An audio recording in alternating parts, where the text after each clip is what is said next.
বলে আর এক মুহূর্ত দাঁড়ালো না হৃদিতা। ওর গলা ধরে আসছিল, চোখ থেকে জল গড়াচ্ছিল। করুণার গ্লানি বইবার জল, ভালোবাসা হারিয়ে নিঃস্ব হবার জল। রান্নাঘরের লাইটে সুইচ কোথায় সে জানে না। ফিরে এসে মাহিরকে জিজ্ঞাসা করলো, আপনার টর্চ লাইট আছে অথবা দেশলাই আর মোমবাতি? টেবিলের ড্রয়ারে দেখো, দিয়াশলাই আর মোমবাতি আছে। জড়িয়ে আসা গলায় উত্তর দিল মাহির। হৃদিতা বাইরে এসে মোমবাতি জ্বালিয়ে সুইচ বোর্ড খুঁজে বের করে লাইট জ্বালালো, কিন্তু অন্য একটা বিড়ম্বনায় পড়লো। সে তো বড় গলা করে বলে এলো চা বানাবে। চা, চিনি এসব কোথায় সেটাই তোর জানা নেই। উপরে তাক নিচের তাক মিলিয়ে অনেকগুলো কৌটা, কাচের জার, চিনি খুঁজে পেল, কিন্তু চা। সে কেতলি বসিয়েছে চুলায়, ওদিকে আদা লবঙ্গ কিছুই খুঁজে পাচ্ছে না। নিচের শাড়ি শেষ করে উপরের শাড়ি দেখতে গিয়ে হাত লেগে একটা কিসের কৌটা যেন পড়ে গেল। টনটনে শব্দ হলো বেশ জোরে। সেটা তুলে রাখতে গিয়ে দেখলো মেজ চাচি বেরিয়ে এসেছেন। পর্ব ৫। আরে হৃদি, তুমি এখানে কি করছো মা? হৃদিতা কিছুক্ষণ ইতস্তত করে বলল, আন্টি, চা বানাতে চাইছিলাম কিন্তু কিছুই খুঁজে পাচ্ছি না। এত রাতে চা খেলে ঘুমোতে পারবে? আচ্ছা, আমি বানিয়ে দিচ্ছি। আন্টি, আসলে বৃষ্টিতে ভিজে ওনার অবস্থা খুব খারাপ, তাই। ওনার মানে মাহিরের কি হয়েছে ওর? শাহানার গলায় উৎকণ্ঠা। চোখ মুখ লাল হয়ে গেছে, হাঁচি কাশি। চলো দেখে আসি তো। বলেই তিনি হৃদিতাকে নিয়ে ভেতরে নিয়ে এলেন। মাহিরের কপালে হাত রেখে চমকে উঠলেন। অনেক জ্বর। মাহির চোখ খুলে তাকিয়ে বলল, চাচি চিন্তা করো না, ঠিক হয়ে যাবে। তুই জানিসই যে তোর ঠান্ডার ধাত, শীত বৃষ্টি সহ্য হয় না, তাও কেন বৃষ্টিতে ভিজলি? হৃদিতা নিজের অপরাধ স্বীকার করে উত্তর দেবার জন্য নিজেকে প্রস্তুত করছিল। এর মধ্যে মাহির ম্রিয়মান গলায় উত্তর দিল, অনেকদিন বৃষ্টিতে ভিজি না তো, আজকের বৃষ্টি দেখে ভীষণ লোভ হলো, সেজন্য বুঝতে পারিনি ঠান্ডা লেগে জ্বর চলে আসবে। কি পরিমাণ মিথ্যে বলতে পারে! তিনি হৃদিতার দিকে তাকিয়ে বললেন, মা শোনো, ওর সব আবদারে কান দেবে না, বৃষ্টিতে ভুলেও ভিজতে দিবে না। তুমি না পারলে আমাদের বলবে। শীত পড়লে আর বৃষ্টির সিজনগুলোতে ওরে সাবধানে থাকতে হয়, একটু খেয়াল রেখো। কি সমস্যা ওনার? ছোটবেলা থেকেই সাইনোসাইটিসে প্রবলেম, শ্বাসকষ্টও হয়, মাথা ব্যথাও হয় খুব। তুমি ওর পাশে বসো, আমি ওকে হালকা কিছু খাইয়ে ওষুধ খাইয়ে দিই। হৃদিতা মাহিরের মাথার কাছে বসে কপালে হাত রেখে চমকে উঠল। প্রচন্ড জ্বর এসেছে। সে যখন ছোট্ট ছিল তখন বাবার মাথায় হাত বুলিয়ে দিত, বিনিময়ে মিমি চকলেট ধরিয়ে দিতেন তিনি। এই কাজটা হৃদিতা যত্ন নিয়ে করতে পারে। মাহিরের মাথায় সে যত্ন করে হাত বুলিয়ে দিচ্ছিল, তীব্র অপরাধবোধ খানিকটা হালকা করতে। কিছুক্ষণের মধ্যে মেজ চাচার চাচি দুজনাই এলেন। মাহিরের জ্বর মাপা হলো থার্মোমিটারে, পারদ 103 ছুঁই ছুঁই করছে। শাহানার হাত থেকে খাবার 2বার মুখে নিয়ে এরপর আর খেতে পারল না। চাচি আর খেলে বমি হয়ে যাবে। মেজ চাচা ধরে ওষুধটা খাইয়ে দিলেন। কতক্ষণ ভিজছিলে বৃষ্টিতে? হাত পা তো জমে যাচ্ছে প্রায়। তিনি উঠে গিয়ে সরিষার তেল নিয়ে এলেন। বড় চাচি কালো জিরা রসুনের সরিষার তেলে গরম করে আনলেন। সেগুলো খাইয়ে কুসুম গরম তেলটুকু চাচা মাহিরের হাতে পায়ে মালিশ করে দিলেন। এরপর শাহানা তাকে নিয়ে গেলেন। যেতে যেতে চাচা জিজ্ঞাসা করলেন, ছেলেটার এই অবস্থা, তুমি নিয়ে যাচ্ছ কেন আমাকে? তিনি ফিসফিসিয়ে উত্তর দিলেন, এই ঘরে এখন আর মাহির একা থাকে না, ওর বউ আছে। এখনকার মতো আমাদের কাজ শেষ, ওদের কিছুক্ষণ একা থাকতে দাও। তিনি জিভ কাটলেন। তাদের ছেলে বিয়ে করেছে এখন, এটা মুহূর্তের জন্য ভুলে গিয়েছিল। বৃষ্টি কখন শুরু হয়েছে? ঘড়ি দেখিনি। 1:30টার কিছুক্ষণ পরে বৃষ্টি পড়তে শুরু করেছিল। প্রায় 2 ঘন্টা সে বৃষ্টিতে ভিজেছে। কেন যেন বলতে ইচ্ছে করলো না, কথাটা বলার শক্তিও পাচ্ছে না মাহির। মাথায় তীব্র ব্যথায় মনে হচ্ছে মাথাটা ছিঁড়ে যাচ্ছে। সে বালিশের নিচে মাথা দিয়ে উপরে বালিশটা চেপে ধরেছে যন্ত্রণায়। হৃদিতা সেটা সরিয়ে দিয়ে মাথায় ম্যাসেজ করে দিতে লাগলো। কতক্ষণ গেল সে জানে না। সকাল হতে সবাই দল বেঁধে এসে মাহিরকে দেখে যাচ্ছিল। সাবেরি তো কেঁদেই ফেললেন। ছোট বড় প্রত্যেকটা মানুষের চোখে সত্যিকারের উৎকণ্ঠা। সব শুনে দাদুকেও হুইল চেয়ারে করে আনতে হলো তার প্রিয় নাতিকে দেখাতে। একটা মানুষকে প্রত্যেকটা মানুষ এত ভালো কি করে বাসতে পারে? হৃদিতা বিস্মিত হলো। সে অসুস্থ হলেও সবাই চিন্তিত হতো। সদা গম্ভীর বাবার কপালে একটা দুটো ভাঁজ পড়তো, এইটুকুই। মা সেবা যত্ন করতেন, কিন্তু এভাবে হাজারি করতে দেখেনি কাউকে। ওকে ওর পরিবারের কেউ এভাবে অবিশ্বাস্য রকম ভালোবেসেছে কি? যেই ভালোবাসা দেখে অন্যদের ঈর্ষা হবে। সে এক কোণে চুপচাপ বসে রইল সারাটাক্ষণ। হৃদিতাকে কয়েকজন বলেছে মৃদুলার ঘরে গিয়ে বিশ্রাম নিতে, সে যায়নি, এভাবেই বসে থেকেছে। সাইমন একবার এসে বলল, বিয়ে করে তুই সত্যি বদলে যাচ্ছিস দেখছি। ছেলেবেলায় নিউমোনিয়া বাঁধানোর পরে ভালো বাচ্চা হয়ে বৃষ্টিতে ভিজবি না বলে চাচির আজ্ঞা পালন করেছিস এতদিন, আজ হঠাৎ বৃষ্টি টানলো যে তোকে। সাইমন কথাটা মজা করার জন্যে রোমান্টিক বসা যাপনকে ইঙ্গিত করে বলেছিল, কিন্তু তাতে হৃদিতার অপরাধবোধ আবারও জেগে উঠল। সুস্থ হ ভাই, তোর জন্য আমাদের প্ল্যান আটকে আছে কিন্তু। হুম। কোনো মতে উত্তর দিল মাহির। 10টার পরে ডাক্তার দেখে ওষুধ দিয়ে গেল, সাথে কিছু নির্দেশনা। সাইমন ভাই আমাকে গত মাস আর এই মাসে নতুন 2টা ভলিউম কিনে দাও, 3 গোয়েন্দা। রাতুলের কথায় ফোঁস করে উঠল সাইমন। আবদার শুনে বাঁচি না। রাতুল যেন শুনেইনি, এসে লিস্ট লম্বা করছে। আমাকে আর সিমি ইমিকে 3টা মিমি চকলেট দেবে। আমি একটা বাজি ওদের কাছে হেরেছি, মিমি চকলেট ছিল পুরস্কার। তুই বাজিতে হেরেছিস, তুই দে, আমি কেন? যা তো ভ্যান ভ্যান করিস না। ভেবে বলছো তো? আমি কিন্তু আপুকে বলে দেব। তুমি আমার কাছে কি কি জিজ্ঞেস করো, দেবে কি দেবে না সেটা তোমার ব্যাপার। আমি আপুর কাছে যাচ্ছি। সাইমন তেলে বেগুনে জ্বলে উঠে বলল, তোর আপুকে প্রিন্সেস ডায়না নাকি বিল ক্লিনটনের নাতি? তাকে আমি ভয় পাই? না পেলে তো আর বললে সমস্যা নেই। এটুকু বলে সে চিৎকার করলো। আপু, সুমি আপু। সাইমন ওর মুখ চেপে ধরল। ভেড়ার মতো ভ্যাবে করিস না, ঘরে অসুস্থ মানুষ আছে, তোর ভ্যাড়া নিতে আরো অসুস্থ হবে। আর তোর এই ভেড়া রূপ কেউ দেখুক সেটাও চাই না, সেজন্য তোর দাবি মানলাম। মনে করিস না তোর এই খ্যাড়খ্যাড়ে মেজাজের বোনের ভয়ে আমি কাউকে ভয় পাই না। তোমার অনেক দয়া সাইমন ভাই। বলেই ছাড়া পেয়ে সাইমনের নাগালের বাইরে গিয়ে রাতুল বলল, আমি জানি তো তুমি আপুকে ভয় পাও না, খালি একটু ওই যে কি যেন বলে না শব্দটা। সাইমনের ধাওয়া করতে যাচ্ছিল, তার আগে রাতুল পগার পার। এই দাঁড়া, পরের বার তোর খবর আছে, আসিস হেল্প চাইতে। চিৎকার করে কথাটা বলে চাপা স্বরে বলল, ছায়া ফুপু এত ভালো মানুষ, তার পেট থেকে 2টা আস্ত ফাজিল জন্মেছে। এগুলোকে সকাল বিকাল গরম পানিতে চুবানো উচিত, তাতে যদি মানুষ হয়। তাহিরের সাথে আমিও আজ চলে যাব ভাবছি ভাবি। সে কি আজই কেন গো? সাবেরি বিস্মিত হয়ে জিজ্ঞাসা করলেন। কথা ওর বাবাকে ছাড়া থাকতে পারে না, রাতে কান্নাকাটি করে, তাছাড়া ওরও খাওয়া দাওয়ার সমস্যা হচ্ছে, সেজন্য। তাইরের অফিস আছে, সে না হয় যাক, তুমি আর অন্তত 2টা দিন থেকে যাও মা। বাবা খুব খুশি হন তার সব ছেলে মেয়েরা কাছে থাকলে। তবুও ইতস্তত করে মায়া বলল, আমিও থাকতে চাই ভাবি, কিন্তু ও বাইরের খাবার খেতে পারে না, অ্যাসিডিটি প্রবলেম হয়। বুঝতে পেরেছি, তাহিরকে ছেড়ে থাকতে পারবে না তুমি, তাই তো? রানু ফোরন কাটলো হেসে। আরে ভাবি কি যে বলো না। মুখে খানিকটা লাল আভা ফুটলো মায়ার। সে সত্যি মানুষটাকে অনেক ভালোবাসে। 7 বছরের সংসার, মায়ার কত মায়া জড়িয়ে আছে সেখানে। নিজের হাতে একটু একটু করে সবটা গড়ে নিয়েছে, অথচ বিয়ের আগে চিন্তই না লোকটাকে। এখন কেমন অবিচ্ছেদ্য অংশ হয়ে গেছে জীবনের। কিছুদিন কাছে না থাকলে মন কেমন করে। ভাবিরা নাখোশ হলেন। বাবাকে এখনো যাবার কথা বলা হয়নি, তাহিরকেও এখনো বলেনি সে যাবে। রুমে গিয়ে দেখলো তাহির মোজা পড়ছে, খেয়েই বেরোবে। মায়া বলল, একটু অপেক্ষা করো, আমিও যাব, শুধু চেঞ্জ করবো একটু। বিস্মিত তাহির জিজ্ঞাসা করল, তুমিও যাবে নাকি? হ্যাঁ, তোমার খেতে কত সমস্যা হচ্ছে, তাছাড়া কথাও।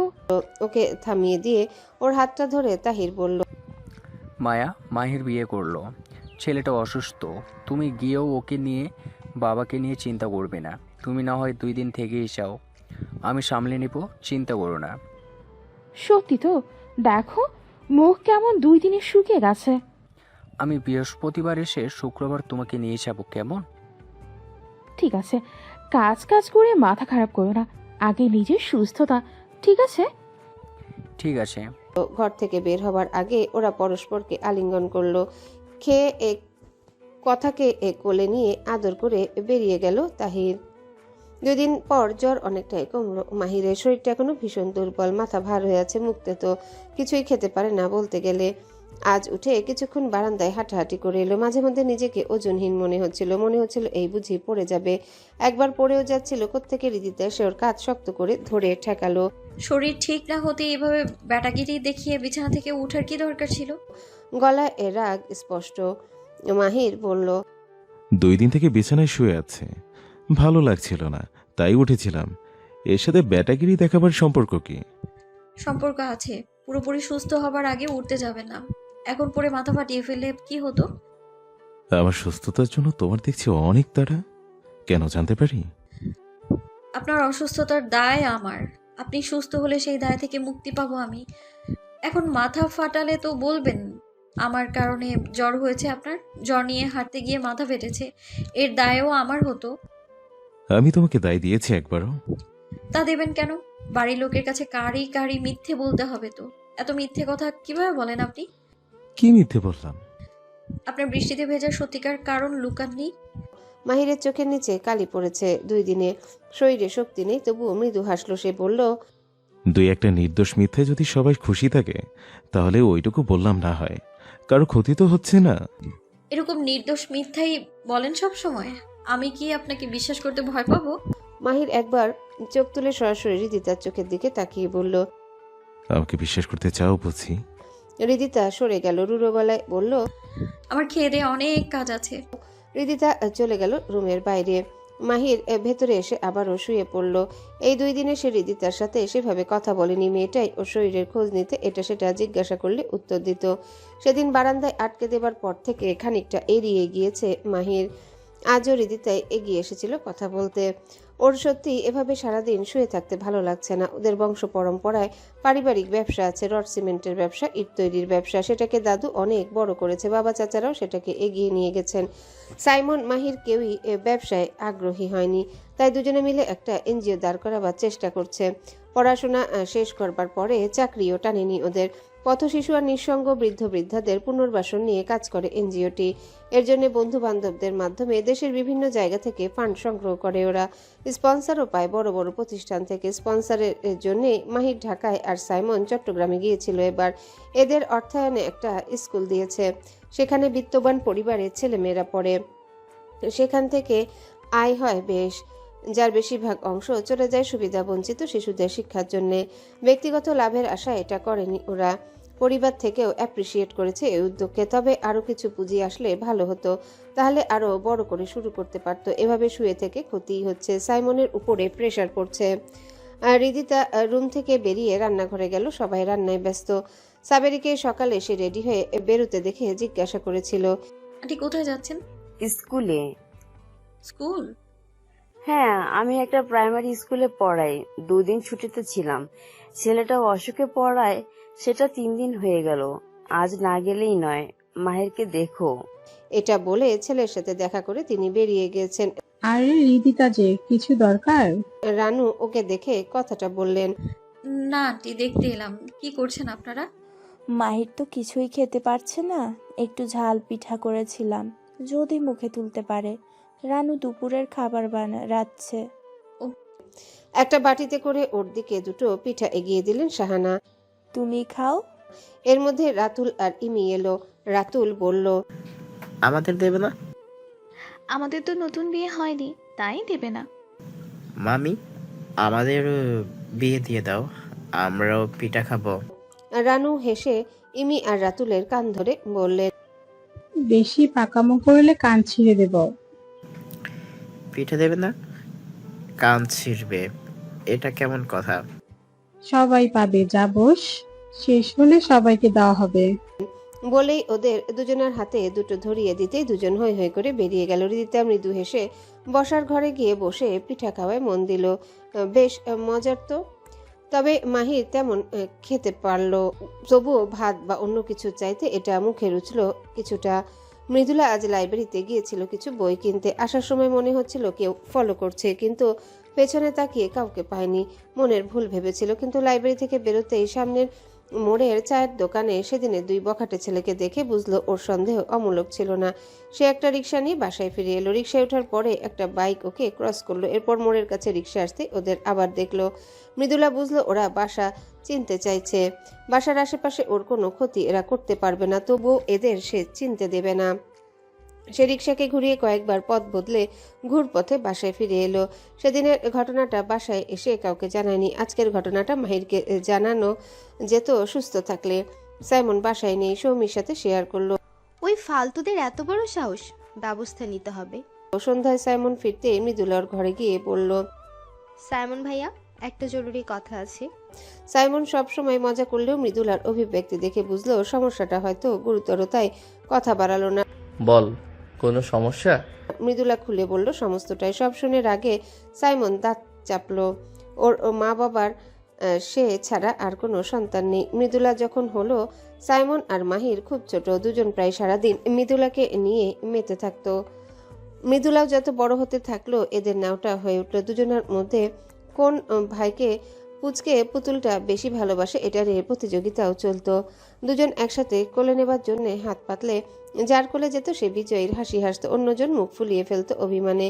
মৃদুলা 2 ভাইয়ের বড্ড আদরের বোন। সে কিভাবে মেজাজ ঠিক রাখে, হাত মুঠো করে রাগ সংবরণ করার চেষ্টা করে সাইমন বলল, তুই চিন্তা করিস না মৃদু, আমি থাকতে বাইরের কেউ আমার বোন বা পরিবারের দিকে চোখ তুলে তাকাতে সাহস করতে দেব না। এতক্ষণ কিছুটা চিন্তা হলেও ভয় পায়নি মৃদুলা। সে ভীতু নয়, ডেয়ারিং ধরনের মেয়ে। ওই ছেলেগুলো যদি রাস্তা আটকে কিছু বলতে আসতো, আজও সে পিছিয়ে আসতো না। কিন্তু এরা ওর পিছু নিচ্ছিল, অন্য কোনো পরিকল্পনা করতো পেছন থেকে আক্রমণ করার জন্যে। এটুকু বুঝতে পেরেছে, নইলে আজই রাস্তায় ওকে বিরক্ত করতে আসতে পারত। সেজন্যে চিন্তিত ছিল, কিন্তু সাইমনের অভিব্যক্তিতে সে ভয় পেল কেন যেন। তুমি কি করবে? ভাবছি। বলে ওকে নিশ্চিত করতে মাথায় হাত রেখে হেসে বলল, ভয় পাওয়ার মতো কিছু করব না। এর মধ্যে সৌমি এলো পিঠা নিয়ে।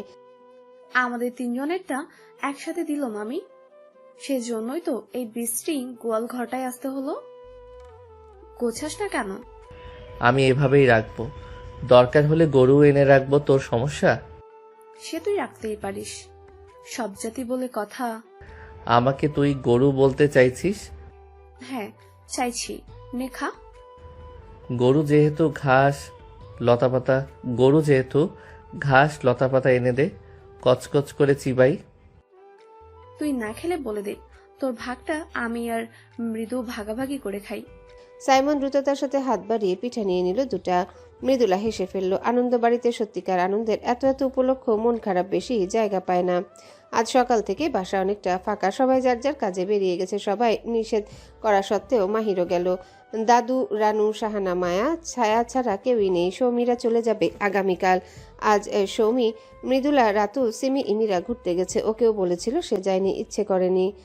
কয়েকদিন ভালো ঘুম হয়নি, আজ একটু ঘুমাই, তোমরা যাও। এটা বলেই পাশ কাটিয়েছিল। কিছুক্ষণ শুয়ে ঘুমাবার চেষ্টা করলো, একসময় ঘুমিয়েও পড়ল।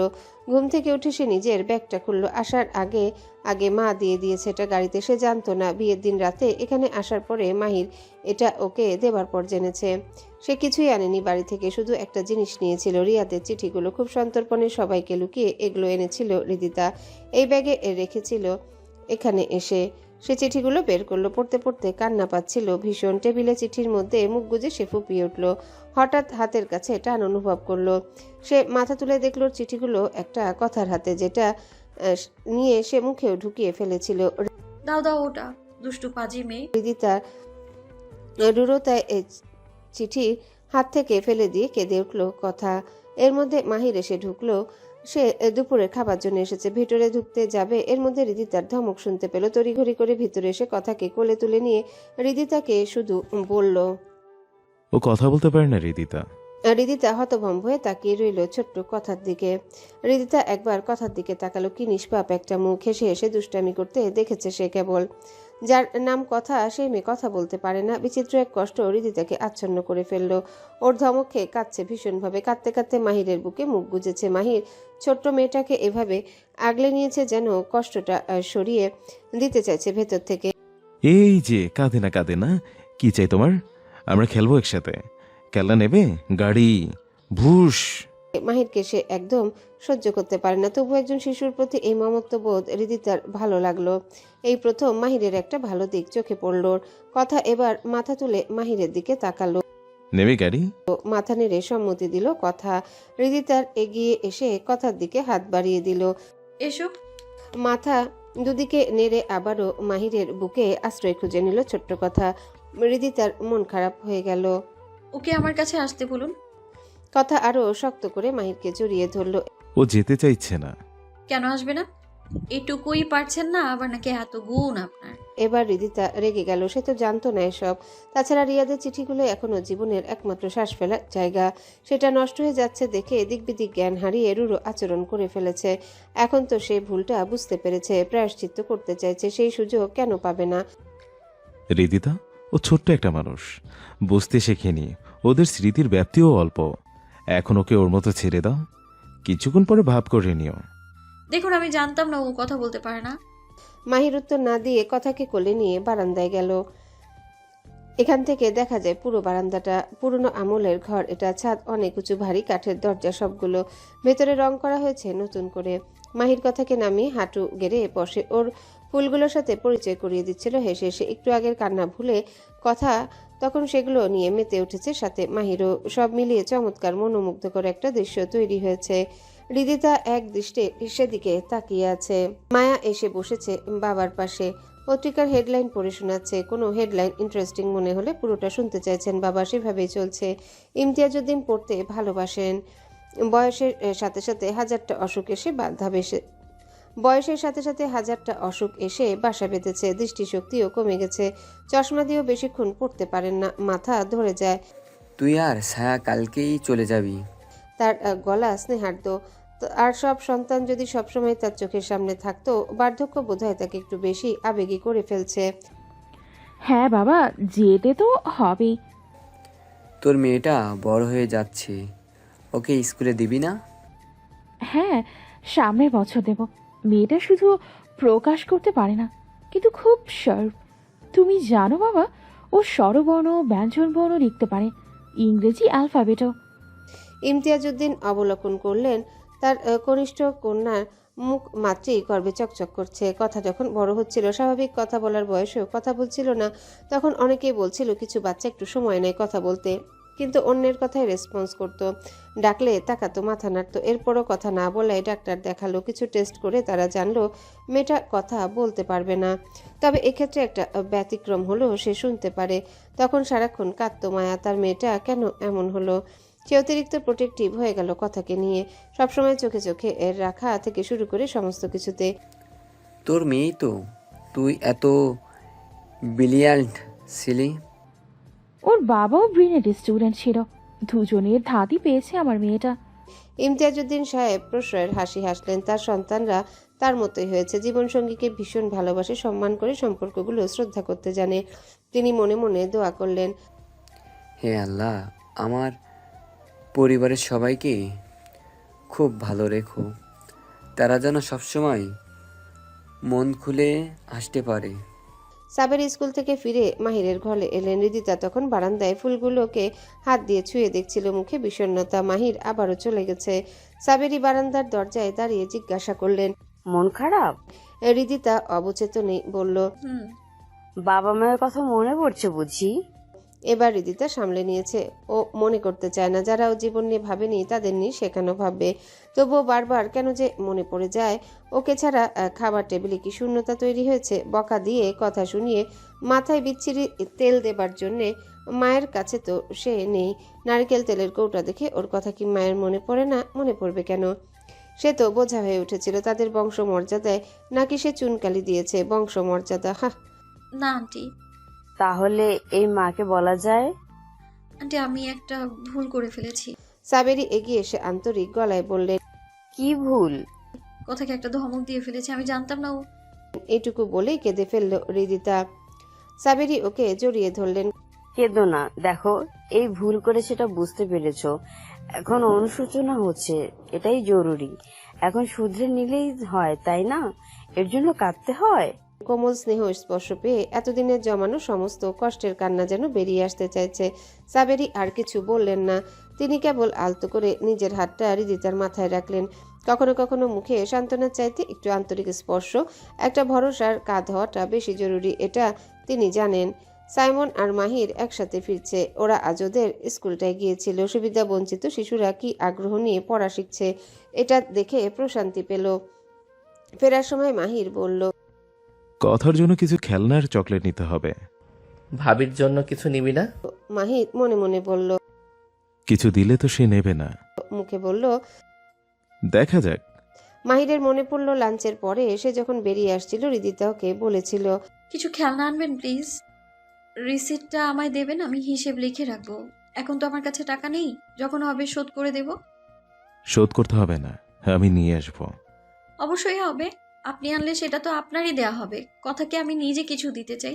মাহির গত 3-4 দিনে হৃদিতাকে দেখে একটা জিনিস বুঝতে পেরেছে। মেয়েটা হুটহাট ভয়ানক রেগে যায়। রেগে গেলে বোধশক্তি হারিয়ে ফেলে। যখন রাগ পড়ে যায় তখন আবার সেই কাজের জন্য তীব্র অনুশোচনায় ভুগে।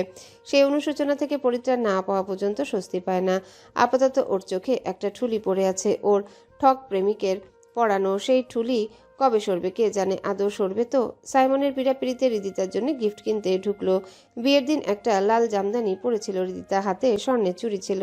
লাল রঙের কাচের চুড়ি মনে হয় বেশি মানাতো শাড়িটার সাথে। সে হৃদিতার জন্য কাচের চুড়ি কিনলো।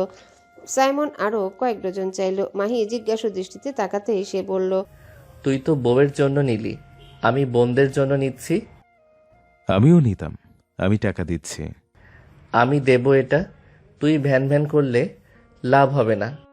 আচ্ছা দে। ওরা বেরিয়ে এলো বাড়ির উদ্দেশ্যে। মাহিরের মনে হলো এই চুড়ি দিলে কিভাবে রিয়েক্ট করবে হৃদিতা।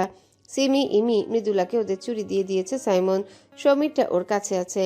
রাতুলকে ইশারায় কাছে ডেকে সাইমন বলল, তোর আপুকে ছাদে পাঠা। আগে আমার গিফট দাও। তোর কিসের গিফট আবার? সেদিনই না কত কি দিলাম। আজকে যে সবার জন্য চুড়ি আনলে, আমার গিফট কই? তুই চুরি পরবি? পরলে বল, এনে দেই। ফাজিল। বলেই ছাদে চলে গেল। কিছুক্ষণ পরে সৌমি উঠে এলো। কিরে, হঠাৎ জরুরি তলব? জরুরি তলব? এমনি ডেকেছি, কাল চলে যাবি, ভাবলাম একটু গল্প করি। সবাইকে ডেকে আনি তাহলে। সে তোর যাকে খুশি ডাক, ডাকার আগে এগুলো নে, ধর। বলে চুড়িগুলো এগিয়ে দিতে দিতে বলল, তোর জন্য কেনার একেবারে ইচ্ছে ছিল না, সবার জন্য নিলাম। বাড়ির সবাই আবার বলবে তোর জন্য আনিনি কেন, সেজন্য এনেছি। সৌমি চুড়িগুলো নিল। এরপর সাইমনের হাত টেনে নিয়ে ঠুসে দেবার চেষ্টা করতে করতে বলল, তোর চুড়ি তুই পর, আমার জন্য যেদিন কিনতে ইচ্ছে করবে সেদিন দিস। সাইমন ঝট করে হাত সরিয়ে নিয়ে বলল, আরে তোর মাথা খারাপ নাকি? নে, আমার ভালো লাগবে। একটু নরম গলায় বলল সাইমন। সৌমি মৃদু হেসে সরে এলো। যা নিলাম, আমার ভীষণ দয়া শরীর, দয়া করে নিলাম। বলে নেমে গেল। সাইমন সেই যাবার দিকে তাকিয়ে রইল অপলক। মাহির ফিরতে হৃদিতা ছুটে এসে বলল, এনেছেন? মাহির খেলনার বাক্স এগিয়ে দিতে হৃদিতা মৃদু হেসে বলল, থ্যাংক ইউ। রিসিপ্টটা? হারিয়ে ফেলেছি। মিথ্যুক। বলে বেরিয়ে যাচ্ছিল রুম থেকে। চুরির প্যাকেটটা এখন ওর পকেটে। মাহির পেছন থেকে ডাকলো, হৃদিতা, হৃদিতা। হৃদিতা ঘুরে মাহিরের দিকে তাকাতে সে কিভাবে কথা শুরু করবে খুঁজে পেল না। সে অত্যন্ত শান্ত মানুষ, তবে দৃঢ় মনোবল সম্পন্ন। যা বলতে চায় সরাসরি বলতে পারে। আজ কেন এতটা নার্ভাস হচ্ছে জানে না। এটা তোমার জন্য। হৃদিতা মাহিরের বাড়ানো বক্সটা হাতে নিয়ে হাসি হাসি মুখে খুলল। খুলতেই মুখের অভিব্যক্তি বদলে গেল। হাসি মিলিয়ে চোখ মুখ কঠিন হয়ে উঠল। আপনি আমায় ইমপ্রেস করতে চাইছেন? তুমি ভুল ভাবছো আসলে। মাহিরকে থামিয়ে দিয়ে হৃদিতা বলল, এটা আমি নেব না, আমার জন্যই এসব আনবেন না, খবরদার। রীতিমতো হুমকি দিয়ে বসলো হৃদিতা। এরপর চ্যালেঞ্জের সুরে বলল, আরেকটা কথা, আমাকে আপনি কোনোদিনও পটাতে পারবেন না, তাই বৃথা চেষ্টা করে সেধে অপমানিত হতে যাবেন না। বলে মাহিরের হাতে চুরির বক্সটা ধরিয়ে দিয়ে খেলনাগুলো নিয়ে বেরিয়ে গেল হৃদিতা। মাহিরের কান ঝাঁঝা করে উঠল। জীবনে কখনো ওকে এতটা অপমানিত হতে হয়নি। ওর শান্ত মিশুক স্বভাব, বুদ্ধিমত্তার সাথে পরিস্থিতি সামলাবার ক্ষমতার জন্যে বাইরের মানুষ ওকে আলাদা চোখে দেখে, আর বাড়ির মানুষগুলোর কাছে সে চোখের মণি। এভাবে কেউ ওর সাথে কথা বলেনি কোনোদিনও। কিছুক্ষণ সময় লাগলো নিজেকে সামলে নিতে। চুড়িগুলো ওর ড্রয়ারে রেখে দিয়ে বারান্দায় এসে বসলো ওর প্রিয় ফুলগুলোর কাছে। কিছুক্ষণ পর রুমে হইচই শুনে ঘুরে তাকালো। কথার সাথে খেলনা গাড়িটা নিয়ে খেলছে হৃদিতা। ছোটাছুটি করছে দুজনে, উচ্চ শব্দে হাসছে। কথা ভুলে গেছে দুপুরে হৃদিতার ব্যবহার। মনে হচ্ছে দুজনা বন্ধু হয়ে গেছে। চমৎকার একটা দৃশ্য। শিশুর পবিত্র হাসি দেখলে মনের মেঘ কেটে যায়। মাহিরের গেল না চাইতেও ওর চোখ এবার হৃদিতার উপরে পড়ল। উচ্ছ্বসিত হাসিতে উদ্ভাসিত, সদা দুঃখী দুঃখী নয়তো রাগী রাগী মুখ করে থাকা মেয়েটাকে অন্যরকম লাগছে। ভীষণ সহজ মনে হচ্ছে এখন। দ্রুত দৃষ্টি সরিয়ে নিল স্ত্রীর দিক থেকে। কথার দিকেও আর তাকালো না। কে জানে এই স্বাভাবিক তাকানোর কোনো মানে বের করে। ওকে অপমান করতে মুখিয়ে থাকে হৃদিতা। সেই সুযোগ আর মাহির দেবে না। পাল্টা কথা হয়তো শোনাতে পারত, কিন্তু ওর ভেতরের প্রথিত সংস্কার ওকে বাধা দিয়েছে। তাছাড়া নারীদের সে সব সময় সম্মানের চোখে দেখে। নিজের পরিবার থেকে এটাই শিখেছে। কেউ নীতি কথা বলে শেখায়নি। পুরুষ সদস্যদের তাদের প্রতি সম্মান দেখে শিখেছে কিভাবে নারীদের সম্মান করতে হয়।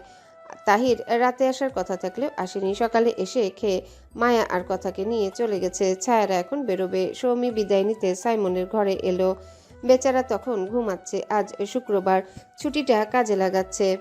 সৌমি সাইমনের দেওয়া চুরি পড়েছে হাতে। সেই হাতটা ওর কানের কাছে নিয়ে নাড়াতে থাকলো। রিনঝিন শব্দে ঝংকার তুলছে।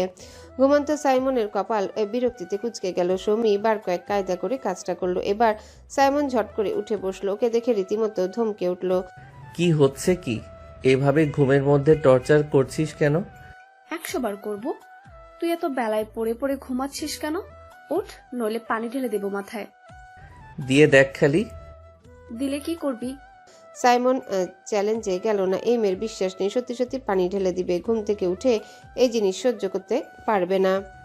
ঘুম ভাঙালি কেন সেটা বল আগে। আমরা চলে যাচ্ছি। সাইমন এবার নড়ে চড়ে বসলো। সৌমিরা চলে যাবে বলে সে তো অ্যালার্ম দিয়ে রেখেছিল, বাজলো না কেন? রাতুল ওর সাথে শুয়েছিল। এটা নিশ্চয়ই ওই গবেটটার কাজ। ইস, সে ওদের দিয়ে আসবে ভেবেছিল। শোন, আমি তোদের জন্য রিক্সা এনে দিচ্ছি।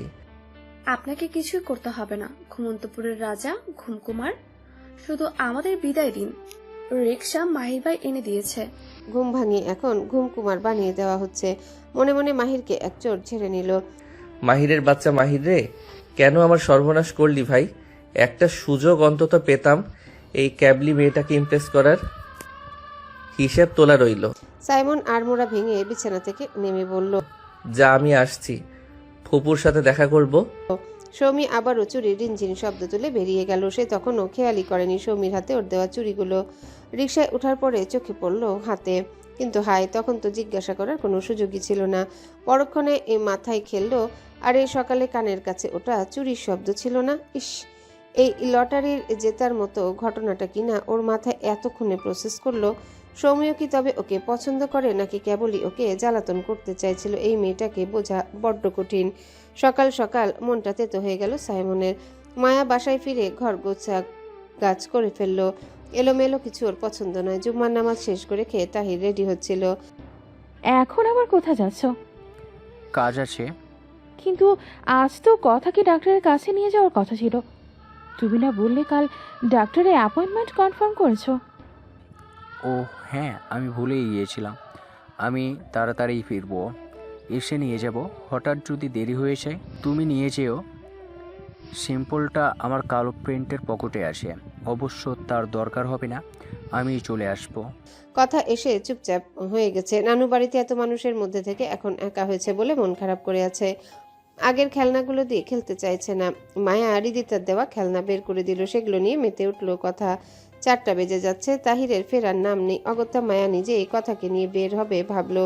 তাহিরের প্যান্টের পকেটে হাত দিতে একটা প্যাকেটের অস্তিত্ব টের পেল। বের করে দেখলো ঘড়ি। আগে যে র্যাপিং পেপারে মোড়া ছিল তা বোঝা যাচ্ছে। গিফট করেছে কেউ। বহুমূল্য ঘড়ি উপহার দেবার মতো তাহিরের কোনো বন্ধু আছে বলে শোনেনি। এখন এটা নিয়ে ভাবার সময় নেই। সিরিয়াল ব্রেক হয়ে গেল। কতক্ষণ অপেক্ষা করতে হবে কে জানে। মায়া অ্যাপয়েন্টমেন্টের স্লিপ পেতেই হন্তদন্ত হয়ে কথাকে নিয়ে বেরিয়ে পড়লো। তবুও ওই ঘড়িটা কেন যেন খোঁচাতে থাকলো মনে। আনন্দ বাড়িতে আর চাঁদের হাট নেই। ইমতিয়াজ সাহেবের মন খারাপ। তার মেয়ে দুটো চলে গেছে। বাড়িটা খালি খালি লাগছে। দাদু আসতে পারি? আরে নাথ বৌজি, আমাকে এতদিনে মনে পড়লো বুঝি? হৃদিতা মৃদু হেসে বলল, আমার দাদুকে কখনো দেখিনি আমি, ছবি দেখেছি শুধু, তাই আপনার সাথে কথা বলার লোভ হলো। ইমতিয়াজউদ্দিন সাহেব প্রশ্রয়ের হাসি হেসে বললেন, সে তো আমি তোর দাদুই। আর দেখো, তুই করে বলে ফেললাম তোমাকে। আপনি তো এইমাত্রই বললেন আপনি আমারও দাদু, এখনই বাতিল করে দিচ্ছেন? পুরো শক্তি নেই এখন, তবুও তিনি শব্দ করে হাসতে চেষ্টা করলেন। ভাঙা ভাঙা শোনালো হাসিটা। কথাও জানিস দেখছি ভালোই। আচ্ছা দাদু, এই বাড়ির নাম আনন্দবাড়ি কেন? বাড়িটা আমার আব্বা আম্মা বানিয়েছিলেন। তিনি খেয়ালি শৌখিন মানুষ ছিলেন। আব্বা চেয়েছিলেন এই বাড়িতে সকলে আনন্দে থাকবে সবসময়। বাড়ির নামকরণ করে উনি দুঃখকে এই বাড়িতে নিষিদ্ধ ঘোষণা করেছিল। বলে আবারও হাসলেন তিনি। হৃদিতা ব্যাখ্যাটা মন দিয়ে শুনল। কই, সেও তো এই বাড়িতে থাকছে। এখন দুঃখের যদি এই বাড়িতে প্রবেশাধিকার না থাকে তবে ওরা তো দুঃখ কেন? মাহির গতকালের পর থেকে হৃদিতার সাথে একটা কথাও বলেনি, ঘরেও আসতে ইচ্ছা করেনি। হৃদিতা গিয়ে ডেকেছে ওকে। আজ কি স্বেচ্ছায় বারান্দাবাসী হতে চাইছেন? তুমি ঘুমিয়ে পড়ো, আমি সময় মতো যাব। দেখুন, বারান্দায় থেকে আবার শরীর খারাপ হলে আমার দোষ হবে। আমি কিন্তু আর দায় নেব না। ভালোই ভালোই আসুন, নইলে আমি গিয়ে সবাইকে খবর দিচ্ছি যে আপনি আবার জ্বর বাঁধানো তাল করেছেন। তারা আমাকে দায়িত্ব দিয়েছে জানানোর। এটুকু বলে থেমে কি যেন ভাবলো, তারপর বলল, 1 মিনিট। নাকি আপনি অসুস্থ হয়ে আবার আমার কাছ থেকে সিম্প্যাথি চাইছেন? বাকিটা শোনার মতো ধৈর্য মাহিরের ছিল না। সে উঠে এসে নিজের জায়গায় শুয়েছে। দূরে গেলেও সমস্যা, কাছে এলেও সমস্যা। কোথায় যাবে মাহির? আমিনুল হক সাহেব স্ত্রীর কান্নায় বিরক্ত হয়ে বললেন, এখন কেঁদে কি হবে? মেয়েটা কতদিন ধরে আমাদের সাথে কথা বলে না, কেমন আছে না কিচ্ছু জানি না। আমি তোমার মতো পাষাণ নই। আরে, ও ভালো আছে। মাহিরকে আমি চিনি, ওর মতো ছেলে লাখে একটা। আমি রাগ করে থাকতে পারি, কিন্তু মেয়েটাকে পানিতে ফেলবো না নিশ্চয়ই। মাহিরের সাথে আমার প্রতিদিনই কথা হয়, চিন্তা করো না। তবু মায়ের মন চিন্তা তো হয়ই। ওকে পড়াশোনা করাবে তো? এটা কেমন কথা? ইউনিভার্সিটিগুলো অ্যাডমিশন ফর্ম ছাড়লেই ব্যবস্থা করা হবে। বললাম তো, মাহিরকে নিশ্চিন্তে ভরসা করা যায়। তাছাড়া আমি ওর খোঁজ খবর নিচ্ছি তো সব সময়। টেলিভিশনে ঘোষক ইত্যাদি শুরু হবার ঘোষণা দিতে বাচ্চা সদস্যরা হাঁক ডাক করে সবাইকে ডাকলো। সবাই চলে এসো, ইত্যাদি শুরু হচ্ছে। মৌনবেলের কেয়ার বিজ্ঞাপন চলতে চলতে সবাই এসে উপস্থিত হলো টেলিভিশনের সামনে। এই বাড়িতে পুরো পরিবার একসাথে বসে ইত্যাদি আলিফ লায়লা দেখে। রানু মাহিরকে বললেন, হৃদিকে ডেকে আনো, সবার সাথে বসে দেখুক, ওর ভালো লাগবে। মাহির মৃদুলার দিকে তাকিয়ে বলল, মৃদু যা তো। ততক্ষণে ওদের কানে বেজে উঠেছে সূচনা সঙ্গীত। ওরা সাথে সাথে গাইছে, পিউ পিউ অবিরাম চুপি চুপি, চেহারাটা পাল্টে গেছে বহুরূপী। তোর বউ তুই ডাক, আমি যেতে পারবো না, শুরু হয়ে গেছে তো। সেমি ইমিও সাথে ঘোষণা দিল ওদের এখন ক্রেন দিয়ে টেনে উঠানো যাবে না। অগত্যা মাহিরকে উঠতে হলো। সে এখন একেবারে হৃদিতার সাথে কথা বলার জন্য প্রস্তুত নয়। দরজার কাছাকাছি যেতেই মাহির দেখলো হৃদিতা নিজেই বেরিয়ে এসেছে। সিমি ইমি চিৎকার দিয়ে ডাকলো, ভাবি এসো এসো, ইত্যাদি শুরু হয়ে গেছে।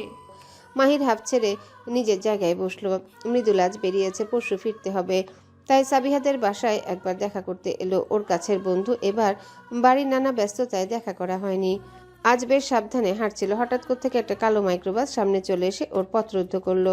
দুইজন নেমে এলো দ্রুত, যতটুকু সম্ভব নিজেকে প্রোটেক্ট করার চেষ্টা করছিল, কিন্তু এর মধ্যে কেউ নাকের কাছে কিছু একটা চেপে ধরলো। জ্ঞান হারাবার আগে বুঝলো ক্লোরোফর্ম ছিল। অচেতন মৃদুলাকে গাড়িতে উঠে কালো গাড়িটা দ্রুত উধাও হয়ে গেল। তাহির অফিসে চলে গেছে সকালে উঠে। মায়া কথাকে খাইয়ে পেন্সিল আর খাতা নিয়ে বসেছে। কথা আগ্রহ নিয়ে আঁকিবুকি করছে। আপাত দৃষ্টিতে মনে হচ্ছে সে বসে বসে শূন্য দৃষ্টিতে খাতার দিকে তাকিয়ে আছে। দৃষ্টি সেদিকে থাকলেও সে কিছুই দেখছে না। রাতে তাহিরকে ঘড়িটার কথা জিজ্ঞাসা করতে কেমন অপ্রস্তুত হয়ে গিয়েছিল। মুখে ইতস্তত ভাব। মানুষ কিছু লুকাতে চাইলে যেরকম অভিব্যক্তি হয় তেমন। এরপর উত্তর দিয়েছিল, ওইটা সামিউল গিফট করেছে। সামিউল ভাই? উনি না তোমার কাছ থেকে টাকা ধার নেন মাঝে মধ্যে? বেশিরভাগ সময় তো ফেরতও দেন না। উনি তোমাকে এত দামি ঘড়ি দিয়েছে? আরে, ধার শোধ করার বদলে ঘড়িটা দিয়েছে। এত প্রশ্ন করছে কেন? তুমি কি আমাকে সন্দেহ করছো? জীবনের প্রথমবার তাহিরের উত্তর ওর বিশ্বাস হলো না। তাহিরের হম্বিতম্বিতে সে ভেতরে ভেতরে বিচলিত হলেও পূর্ণ দৃষ্টিতে তাহিরের দিকে তাকালো, যেন ভেতরটা পড়ে নিতে চাইছে। তাহির, আমরা 7 বছর ধরে ঘর করছি একসাথে। আমাকে তোমার অকারণ সন্দেহ বাতিগ্রস্ত মনে হয় তাহির? একটা স্বাভাবিক প্রশ্ন করেছি, গুটিয়ে যাওয়ার মতো কিছু তো নয়। সেটা নিয়ে এত রিয়্যাক্ট করার কি আছে? মায়ার দিকে ঘন হয়ে ওকে জড়িয়ে ধরে বলেছিল, মায়া, তুমি এভাবে তো কখনো কথা বলো না, সেজন্য এভাবে বলে ফেলেছি। সরি, তোমার ভয় পাওয়ার কিছুই নেই, আমি তোমারই আসে। অন্য সময় হলে মায়া গলে যেত, আজ কেমন শীতল হয়ে রইল। তাহিরের হাত সরিয়ে দিয়ে বলল, আমার ঘুম পাচ্ছে তাহি। কথা মুখে অবদ্ধ শব্দ করে মায়ের আঁচল ধরে টেনে দৃষ্টি আকর্ষণ করতে চাইছে। কথা গতকাল রাতে স্মৃতি থেকে বেরিয়ে এলো। একটা প্রজাপতি এঁকেছে, কথা আঁকাবাঁকা হয়েছে, তবুও মায়ের মনে হলো পৃথিবীর সেরা কোনো চিত্রকর্ম যেন। হোমা, এত সুন্দর এঁকেছে আমার মামনি। আজ মা তোকে একটা চকলেট দেবে। প্রথমবার দাঁত পড়েছে কথার। 2 দিনের ব্যবধানে উপরের পাটির সামনে দুটো দাঁত। পছন্দের চকলেট পাবে সেই আনন্দে সে ফোকলা দাঁতে ভীষণ মিষ্টি করে হাসলো। সেই হাসিতে মায়ের ভেতরের শীতলতা গলে জল হয়ে গেল। তাহির কি ঘুষটুস নিচ্ছে নাকি অন্য কিছু, এটা সে হতে দেবে না। আবার খোলাখুলি কথা বলতে হবে। দুপুরে খেয়ে মাহির আর সাইমন আবারও বেরিয়েছে। বাপ চাচারা বাড়িতে খেতে আসেন না, খাবার নিয়ে যান। সিমি ইমিও স্কুলে চলে গেছে। মৃদুলা ফ্রেন্ডের বাসা থেকে ফেরেনি এখনো। হৃদিতা এখন ঘরে একা। মাহিরের একটা বুক শেলফ আছে এই ঘরে। সে দূর থেকে দেখলেও অতটা কৌতূহল হয়নি। ভেবেছে সব হয়তো মনীষীদের জীবনী বা ওকে আকৃষ্ট করে না যে নন ফিকশন বইগুলো, সেগুলো থাকবে। যে রসকসীন লোক, এখানে ওর কোনো কিছু করার নেই। এর ওর সাথে গল্প করে কেটে যায়, একঘেয়ে লাগে সব। এই সময় রিয়াদকে বেশি করে মনে পড়ে। মাহির আশেপাশে থাকলে অবশ্য সবচেয়ে বেশি মনে পড়ে। আজও বাবা টেলিফোন করেছিলেন, সে গিয়ে বউ ধরে বসেছে, কথা বলবে না। কেন বলবে? যারা ওকে বুঝতেই চায়নি মাহির ওকে কেন বিয়ে করে রিয়াদকে পাবার শেষ সুযোগটা নষ্ট করে দিল, এটা প্রতিনিয়ত ওর ভেতর ক্ষোভ তৈরি করে। মা, বাবার, মাহির এই 3 জনকে সে কঠিন শিক্ষা দেবার পণ আগেই করেছে। বাবা মাকে তো কাছে পাচ্ছে না, সব রাগটাই মাহিরের উপর ঝেড়ে মনকে শান্ত করার চেষ্টা করে হৃদিতা। আজ কি মনে করে বুকশেলফের কাছে এলো, অপ্রত্যাশিতভাবে আবিষ্কার করলো সেখানে দেশি বিদেশি অসংখ্য লেখকের অজস্র উপন্যাস। অন্যতাকে গিয়ে ততোধিক বিচলিত হলো কবিতার বই দেখে। এত কালেকশন এই লোকের। যে লোক অমন ভোতামুখ করে বসে থাকে সেই লোক কবিতাও পড়ে। অবশ্য নাম আর বাড়ির কার সাথে কি সম্পর্ক এটুকু বাদে তো মাহির সম্পর্কে সে কিছুই জানে না। ঝরা পালক বইটি হাতে নিয়ে র্যান্ডম একটা পৃষ্ঠা বের করে সে পড়তে শুরু করলো। চুলি চালা সব ফেলেছে সে ভেঙে, পিঞ্জর হারা পাখি পিছু ডাকে কভু আসে না ফিরিয়া, কে তারে আনিবে ডাকি? উদাস উধাও হাওয়ার মতন চকিতে যায় সে উড়ে, গলাটি তাহার সেধেছে অবাধ নদীর ঝর্ণা সুরে। নয় সে বান্দার রংমহলের মতিমহলের বাদী, ঝোড়ো হাওয়া সেজে গৃহ প্রাঙ্গণে কে তারে রাখিবে বাঁধি? যুগ যুগান্তর কত পান্তার তার পানে আছে চেয়ে, কবে সে আসিবে ঊষর ধূসর বালুকা পথটি বেয়ে? তারই প্রতীক্ষা মেঘে বসে আছে ব্যাকুল বিজন মরু। পড়তে পড়তে কেন যেন জীবনানন্দের কবিতায় নিজেকে খুঁজে পেল হৃদিতা। আচ্ছা, ওর জন্য রিয়াদ নিশ্চয়ই এভাবে প্রতীক্ষায় থাকবে ব্যাকুল হয়ে। আবারও চোখ দুটো ভিজে এলো ওর। মেয়েটা যে কি না, বলে গেল যাবে আর আসবে, এখনো ফিরছে না। শাহানার চিন্তিত মুখ দেখে রানু বলল, ভাবি, ও তো আগেও অনেকবার এই কথা বলে গেছে। বন্ধুর বাড়িতে এতদিন পরে গেছে, হয়তো আসতে দেয়নি, চলে আসবে। ওদের বাড়িতে তো টেলিফোনও নেই, কি যে চিন্তা হয়। আচ্ছা, আমি দেখি সিনেমাকে পাঠাই, ডেকে নিয়ে আসুক। সেই ভালো। 20-25 মিনিটের মাথায় ওরা হাঁপাতে হাঁপাতে এসে বলল, মা, মৃদু আপু নাকি ওই বাসায় যায়নি? যায়নি মানে? শাহানার রানু একসাথে আটকে উঠে জিজ্ঞাসা করলেন, হ্যাঁ চাচি, আমরা এটা শুনে রিক্সা নিয়ে দ্রুত চলে এসেছি। চিন্তায় অস্থির হয়ে ইফতেকারকে কল দিলেন। সাইমন আর মাহিরকেও জানানো হলো। সাবেরিকে খবর দেওয়া গেল না, স্কুলে TNT সংযোগ নেই বলে। কিছুক্ষণের মধ্যেই সবাই চলে এলো বাড়িতে। সাইমন আর মাহিরের কাজের সূত্রে অনেকের সাথে কানেকশন, ওরা বেরিয়ে গেল খুঁজতে। মাহির যাবার আগে রুমে এসেছিল টাকা নিতে। হৃদিতার মনে হচ্ছিল মৃদুলা স্বেচ্ছায় চলে গেছে হয়তো, ওর মতো একবার বলতেও চাইল, কিন্তু মাহিরের মুখে ভয়াবহ চিন্তার চাপ দেখে বিরত থাকলো। বড়রা থানায় চলে গেলেন। শাহানা কাঁদছেন, রানু তাকে অভয় দেবার চেষ্টা করছেন, বোধহয় নিজেকেও। সাবেরি এসে এসব শুনে ভেঙে পড়ছিলেন। এরপর নামাজে বসলেন মেয়ের জন্য। এমনি না কেঁদে স্রষ্টার কাছে হাত পেতে কাঁদলেন। ইমতিয়াজউদ্দিন সাহেবকে কেউ জানায়নি, এমনিতেই তার শরীর ঠিক নেই। এই চিন্তায় যদি খারাপ কিছু হয়ে যায়, এই আশঙ্কা থেকে। কিন্তু না জানালেও তিনি আজ করতে পেরেছেন বাড়িতে খারাপ কিছু ঘটেছে। স্বপনের মা ঘর মুছছিলেন, তাকে বললেন, কাউকে ডেকে দে তো। স্বপনের মা গিয়ে রানুকে ডেকে আনলেন। কি হয়েছে ছোট বৌমা? বাবা, আপনি ওষুধ খেয়েছেন? প্রসঙ্গ এড়ানোর জন্য বলল রানু।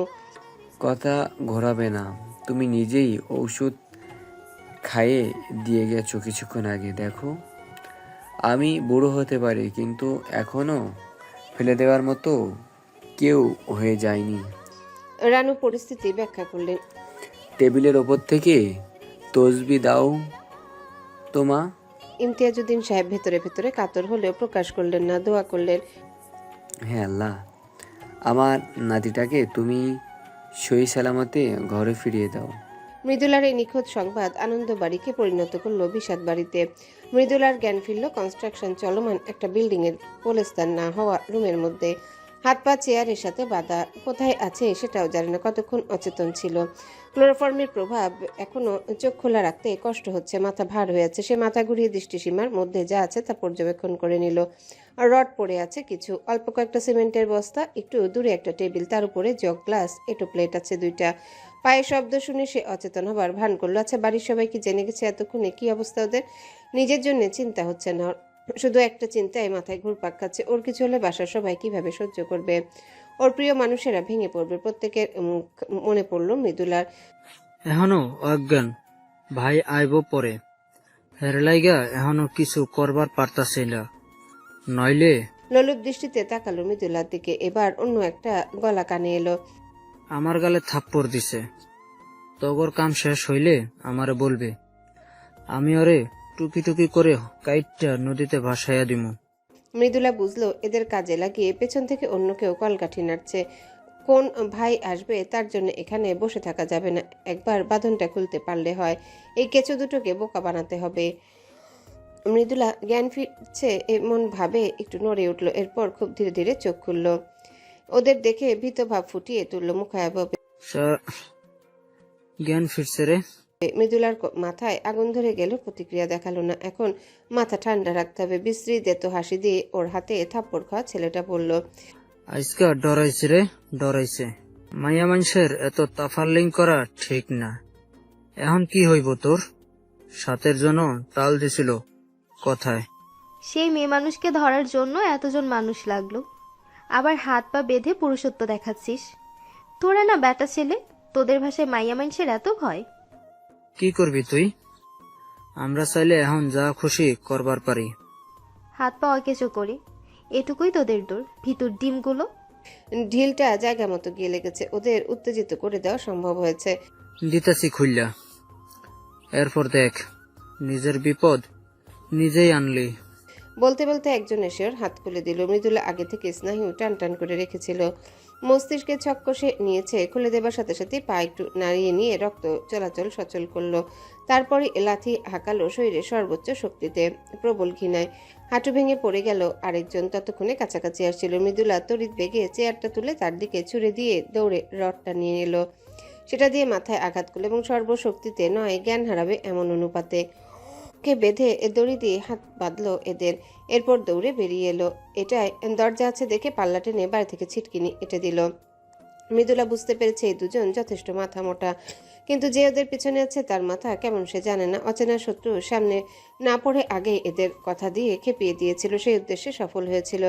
মৃদুলা তখন 9-এ পড়তো। একটা ঘটনার কিশোরী মনে রেখাপাত করেছিল। একটা মেয়ে ধর্ষিত হয়েছিল, পরে ধর্ষকের পরিবার আর কিছু লোকজনের কথায় মেয়েটার বাবা মা মিটমাট করে ওই জানোয়ারের সাথে মেয়েটার বিয়ে ঠিক করে ফেলেছিল।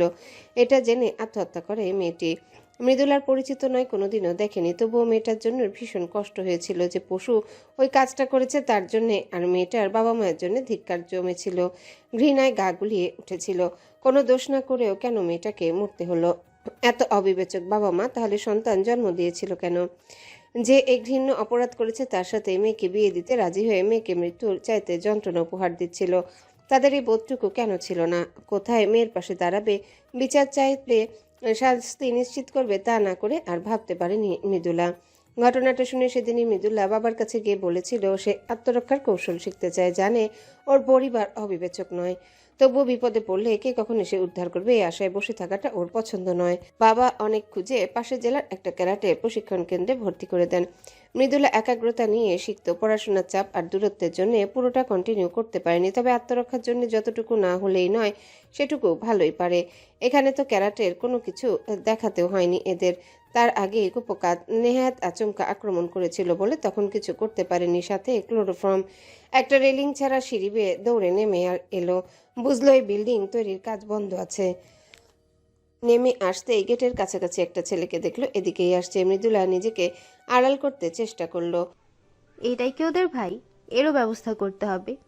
নইলে ভেতরে গিয়ে ওদের বের করে আনলে সে আবার ধরা পড়ে যাবে। তবে একে ওদের মতো বোকা মনে হচ্ছে না, একটু অসাবধান হলেই বিপদ। মাহিরা সাইমন বাড়ির একমাত্র গাড়িটা নিয়ে বেরিয়েছে। শঙ্কার কালো মেঘ ওদের মনে। মৃদুলা যেদিন ওকে ছেলেগুলোর কথা বলার পরে সে ওদের নাম পরিচয় বের করে ফেলেছিল, বাবা চাচাদের সেটা দিয়েছে, শুধু বলেছে এরা মৃদুকে ফলো করছিল। এত কিছু বলার সময় নেই এখন। তারা কোনো প্রশ্ন করেনি, এখন প্রশ্ন করার সময় নয়। মাহিরকে যেতে যেতে ঘটনা খুলে বলল সাইমন। তুই এটা আমাকে জানাসনি কেন আগে? ক্ষুব্ধ গলায় বলল মাহির। সে সচরাচর ক্ষোভ প্রকাশ করে না, কিন্তু আজকের পরিস্থিতি আলাদা। তোর বিয়ে, এরপর অসুস্থ হয়ে গেলি, তাই? তুই কি? এত বড় একটা ঘটনা আমি ভাবতে পারছি না। প্রায় চিৎকার করে বলল মাহির। সাইমন ড্রাইভ করতে করতে বলল, মৃদুর কিচ্ছু হবে না, আমরা আছি তো। দুই হাতে মুখ ঢেকে মাহির কাতর গলায় বলল। আমার বোনটা? বাকিটা বলতে পারল না, ওর গলা ধরে এলো। মৃদুল যখন হয় তখন মাহিরের বয়স 5, তবুও একটা স্মৃতি ওর মনে আছে। সে মার জন্য কাঁদছিল, তখন দাদু আর বাবা ওকে হসপিটালে নিয়ে গিয়েছিল। বলেছিল ছোট বোন হয়েছে। সাইমনও বায়না করে সাথে গিয়েছিল। হাসপাতালে যাবার পরে ছোট চাচির কোলে দেখেছিল প্রথম।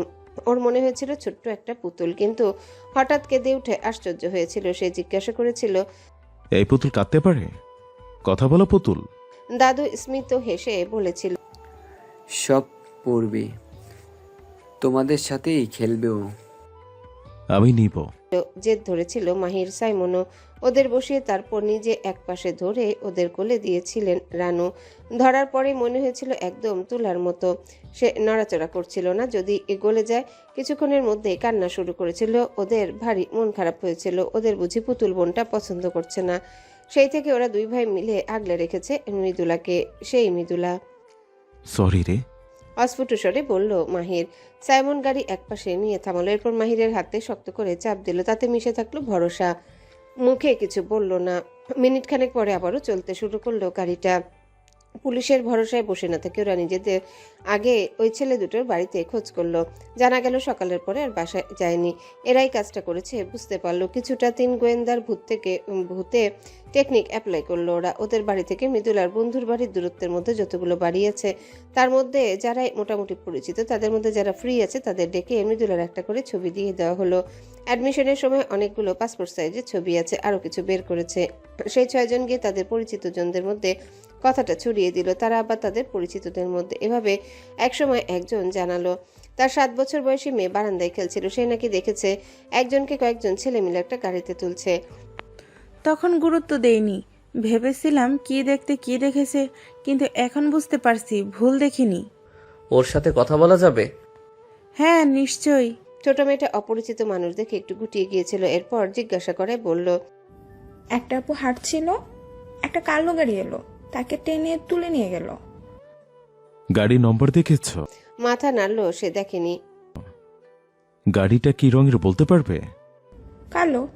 কোন দিকে গেছে দেখাতে পারবে? মেয়েটা ওদের বারান্দায় নিয়ে গিয়ে বাসার দক্ষিণ দিকের রাস্তা দেখিয়ে দিল। তুমি ঠিক দেখেছ? খবর পেয়ে মাহিরা সাইমন থানায় চলে গেল। ওদের পরিবার বিভিন্ন সেবামূলক কাজে জড়িত থাকায় এলাকার মানুষ তাদের সম্মান করে ভীষণ। পুলিশও সাহায্য করতে রাজি হয়েছে বিনা হয়রানিতে। পুলিশের ওয়াকিটকিতে নির্দেশ দেওয়া হলো ওই বাড়ি থেকে দক্ষিণ দিকের ওই রাস্তা ধরে যতগুলো কালো রঙের গাড়ি দেখা গেছে সেগুলোর হদিস জানতে। সাইমন আর মাহি সেই রাস্তা ধরে যাচ্ছে এখন। ওদের কিছু বন্ধুকে ওই রাস্তা ধরে গিয়ে যে মোড় দুটো গেছে সেদিকে দলে ভাগ করে পাঠিয়েছে। রিদিতা এমন পরিস্থিতিতে কি করতে হয় জানে না। ওর কি গিয়ে সান্ত্বনা দেওয়া উচিত? কিন্তু এমন মানসিক অবস্থায় আক্রান্ত মানুষকে সান্ত্বনা দিতে গিয়ে যদি হিতে বিপরীত হয়ে যায়। আবার এভাবে বসেও থাকতে পারছে না। এই বাড়িতে আসার পরে যে সবাইকে সারাক্ষণ হাসি মুখে হই হুল্লোড় করতে দেখেছে, আজ যেন পাতালপুরি নিস্তব্ধতা। আচ্ছা, সে যখন বাড়ি থেকে পালিয়েছিল ওর বাড়ির লোকজনও কিভাবে ভেঙে পড়েছিল, নাকি কেবলই তাদের আভিজাত্যের চাদরে কালিমা পড়বে বলে? রিদিতা একবার বাইরে এসে আবারও ভেতরে চলে গেল। কিছুক্ষণ পায়চারি করলো। ইতি কর্তব্য ঠিক করতে পারল না। সে কিছু বললে কি মনে করবে, না বললেও কি মনে করবে কে জানে। তবে তাদের কাছ থেকে সে ভালোবাসা পেয়েছে এটা সে অস্বীকার করতে পারবে না। তাই তাদের মন খারাপ দেখে ওরও মন খারাপ হয়েছে। কিছু করে পাশে থাকতে পারলে ভালো হতো, কিন্তু মাথায় কিছুই আসছে না। শেষ পর্যন্ত সে সিদ্ধান্ত নিল। এরপর মাহিরের ঘর থেকে বেরিয়ে এসে সিমি ইমির ঘরে উকি দিল। কাঁদছিল ওরা। রেদিতা গিয়ে ওদের পাশে বসলো। আকুল হয়ে কাঁদছে দুই বোন। সে কি বলবে, ইতস্তত করে বলল, মৃদুল আপু ফিরবে, কিছু হবে না। এতক্ষণ ফুপিয়ে ফুপিয়ে কাঁদলেও এবার হাউমাউ করে কেঁদে ফেললো দুইজন। রিদিতা হাত প্রসারিত করে ওদের পিঠে হাত রাখলো কেবল। রিদিতা আবিষ্কার করলো এই পরিবারের প্রত্যেকটা মানুষ প্রত্যেককে জীবন দিয়ে ভালোবাসে। এক একজনের কিছু হলে পুরো বাড়ি থমকে যায়। সে কখনো ভালোবাসাকে এভাবে আবিষ্কার করেনি। কি বিচিত্র সুন্দর বন্ধন এদের। মনে মনে বলল, মৃদুল আপু তুমি ফিরে এসো, কতগুলো মানুষ তোমার জন্য পাগলের মতো অপেক্ষা করছে। তুমি না ফিরলে সবাই সত্যি সত্যি পাগল হয়ে যাবে। যাকে নিয়ে আনন্দবাড়িতে বিষাদের ঘটনাটা, সেই মৃদুলা তখন নিজেকে আড়াল করে দাঁড়িয়েছিল রেলিংবিহীন সিঁড়িটার পেছনে। ছেলেটা যে সিঁড়িটার প্রথম ধাপে পা দিয়েছে, মৃদুলা একটা লম্বা কাঠের টুকরো পেয়ে সেটাই বাড়িয়ে দিল ছেলেটার পায়ের দিকে। তাতে বেঁধে গিয়ে আগন্তুকের ব্যালেন্স টলে গেল। পুরোপুরি পড়ল না, তবে এইটুকুই মৃদুলার প্রয়োজন ছিল। ততক্ষণে সে বেরিয়ে এসে সেই কাঠের লক্ষ্য নির্ধারণ করলো, মাথা। কিন্তু আগন্তুক বেশ লম্বা, তাছাড়া সিঁড়ির এক ধাপ পেরিয়েছে, তাই ঠিকঠাক নাগাল পায়নি। আগ শব্দ করে পিঠে হাত দিয়ে বসে পড়ল আগন্তুক। আবারও কাঠ তুলল মাথায় বসাতে। ছেলেটা দুই হাত মাথার উপর ঢালের মতো ব্যবহার করে উপরে তাকালের পর আত্মচিৎকার করে উঠে বলল, আরে আরে করছেন কি, দেখুন। মৃদুলা দেখলো এই ছেলে ওকে আক্রমণ করছে না, সেজন্য কাঠ দিয়ে আক্রমণ করলো না, তবে মুঠো করে চুল টেনে ধরে বলল, তুই যেই ভাই হ, আমাকে তুলে নে, ভুল করেছিস। কাট লাগবে না, খালি হাতে তোকে আমি জন্মের শিক্ষা দিয়ে দেব। বলে একটা চর বসিয়ে দিল গালে। আরে আপনি পাগল, আপনাকে সাহায্য করতে আমি এত দূর এলাম। মৃদুলা সন্দিহান দৃষ্টিতে তাকিয়ে বলল, আমাকে সাহায্য করতে নাকি ওই টিকটিকিদের? এবার যেন ভীষণ অফেন্ডেড হলো আগন্তুক। টিকটিকি? তারা আমার সাহায্য দিয়ে কি করবে? তাদের জন্য টিকটিকি সমাজে টিকটিকির অভাব পড়েনি। ফাইজলামে করছেন? দাদা একটাও জায়গায় থাকবে না বলে দিলাম। কি মুশকিল, যার জন্য করি চুরি সেই বলে চোর। কিভাবে সাহায্য করতে এসেছেন খুলে বলুন। মৃদুলার মনে হচ্ছে কোথাও গন্ডগোল আছে। এই লোককে ওদের সঙ্গী বলে মনে হচ্ছে না, তাহলে এতক্ষণে আক্রমণ করার চেষ্টা করতো, তবুও রিস্ক নিতে চায় না। যেখান থেকে আপনাকে কিডন্যাপ করা হলো, আমি এখানে একটা কাজে এসেছিলাম। হঠাৎ দূর থেকে দেখতে পেলাম, কাউকে যে বলবো তেমন কেউ তখন ছিল না। আমি নিজেই পিছু নিলাম, ভাবলাম অন্তত কোথায় নিয়ে যায় দেখি। কয়েকবার ট্র্যাক হারিয়ে আবার খুঁজে পেয়েছি, শেষ পর্যন্ত এখানে এনেছে দেখলাম। কিছুক্ষণ অপেক্ষা করলাম, ফোন বুথ থেকে এখানকার থানায় কল দিয়ে আবার চলে এলাম। আপনাকে আমি বিশ্বাস করব কেন? কিছুক্ষণের মধ্যে পুলিশ না এলে আপনাকে বিশ্বাস করব না। ততক্ষণ এখানে বসে থাকবেন নাকি? ওদের মাথাকে না ধরে তো আমি যাব না। আপনার মাথায় ছিট আছে, কোনোভাবে পালিয়েছেন, যখন ওরা জেনে যাবে। দুইটাকে থাঙিয়ে এসেছি, আপাতত নড়াচড়া করতে পারবে না। ওরা আরো আছে, হয়তো আসবে বা আশেপাশেই আছে। হঠাৎ গাড়ির শব্দ হলো। ওরা মৃদুলার একটু আগের লুকাবার জায়গায় অবস্থান নিল। পুলিশ যদি না হয় সেজন্যই সতর্কতা। পুলিশ নয়, দুটো বাইক থেকে তিনজন নেমে এলো, এদিকে আসছে। ওই সিঁড়ি দিয়ে উপরে উঠেছে। মৃদুলার মাথা আবারও ঠান্ডাভাবে কাজ করতে শুরু করলো। তিনজনের বিপরীতে তাদের সামনে গিয়ে জাহির করাটা বোকামি হয়ে যাবে। তাছাড়া সাথে কোনো অস্ত্র আছে কিনা জানা নেই। এদের বুদ্ধি দিয়ে আটকাতে হবে, অন্তত পুলিশ আসা পর্যন্ত। এদের সে ছেড়ে দিবে না কিছুতে। ওরা উপরে উঠতে মৃদুলা চারিপাশ পর্যবেক্ষণ করার জন্য মাথা বের করতে যাচ্ছিল। সাথে ছেলেটা বলল, আরে আরে ধরা পড়ে যাবেন তো। আপনার পুলিশ কখন আসবে? সেটা আমি কি করে বলবো? বাংলা সিনেমার মতো সব শেষ হবার পরে এসে কিনা তাও সেটা তো জানি না। তাহলে এভাবে বসে থাকবো? তো কি করবেন? ওদেরও আটকে রাখতে হবে। কি করে? ভাবছি। আপনি নিজেও বিপদে পড়বেন, আবার আপনাকে সাহায্য করতে এসে নিজেও বিপদে পড়লাম। কি হতো সাথে সাথে বেরিয়ে গেলে? এই ইঁদুরের কলিজা নিয়ে আপনি সাহায্য করতে এসেছেন? মনে হচ্ছে আমার না, আপনারই সাহায্য দরকার। উপরে হইচই শোনা গেল। তার মানে মৃদুলা যে পালিয়েছে সেটা নতুন আসা লোকগুলো বুঝতে পেরেছে। সিঁড়ি দিয়ে ধূপধাপ নামতে শুরু করেছে। ওদের মনে হচ্ছিল মাথার উপর সেইটা বুঝি ভেঙে পড়বে। ছেলেটা কিছু বলতে যাচ্ছিল, মৃদুলা মুখ চেপে ধরল দ্রুত হাতে। সে ছাড়া পেয়ে এখানেই থাকবে এটা নিশ্চয়ই ওরা ভাববে না। এদের সামনে দিয়ে পালাবার চেষ্টা করার চাইতে এখানে ঘাপটি মেরে পড়ে থাকাটা নিরাপদ। এদের চেহারাও সে মনে গেঁথে নিয়েছে। একটাকেও ছাড়বে না, তবে তার আগে নিজেকে বেঁচে থাকতে হবে। এদের শাস্তি নিশ্চিত করার জন্যে আরও ওর প্রিয় পরিবারের জন্যে মনে মনে আল্লাহর কাছে দোয়া করলো সে। হ্যালো বন্ধুরা, পরবর্তী পার্ট খুব তাড়াতাড়ি আসবে, তো সবাই অপেক্ষায় থাকো। আর চ্যানেলটি যারা এখনো সাবস্ক্রাইব করনি তারা পরবর্তী পার্ট দেখার জন্য চ্যানেলটি সাবস্ক্রাইব করে রেখো। ধন্যবাদ সবাইকে, আমাদের সাথেই থেকো।